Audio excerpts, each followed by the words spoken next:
Love and peace from the conscious room.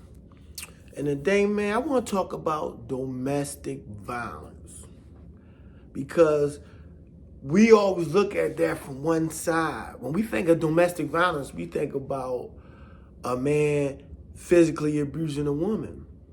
But domestic violence entails more than just physical abuse.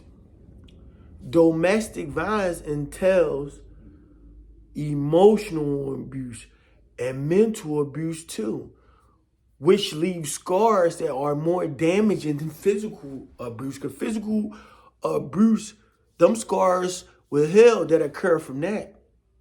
And sometimes they're emotional and mental too, but emotional and mental scars last, I ain't gonna say last longer, but in some senses it causes more damage because it's carried out throughout a lifetime, throughout one's experience and how they act, interact with other people.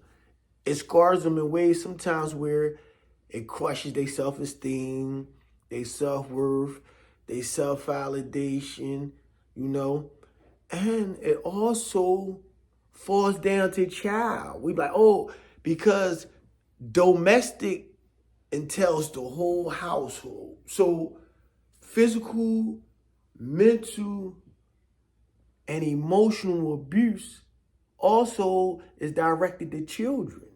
You see what I'm saying? You see, we always looking at it from one angle about a man physically abusing a woman, but it's much deeper. And like I say, emotional and mental scars sometimes cause more damage than physical scars.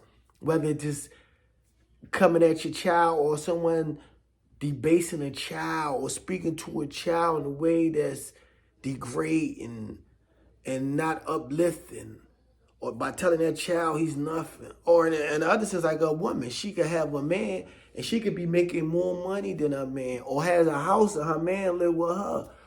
And she could say things verbally that puncture that man's pride or his ego or his mindset.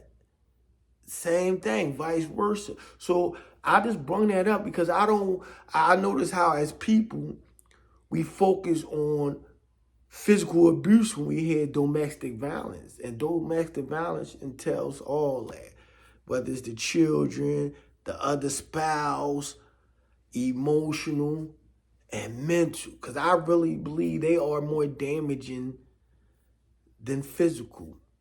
But at the same time, a person can be a victim of physical abuse and in that physical abuse, they still suffer from mental and emotional abuse too. But a lot of times, like I said, the emotional and mental abuse is more damaging than the physical. So keep that in mind, because I realize a lot of us do this is not aware of the fact that we are emotionally and mentally abusing others, whether it's our child, our spouse, a loved one, or a friend. So that's just some food for thought, something to ponder on, and I'm gonna leave you with love and already know. Peace.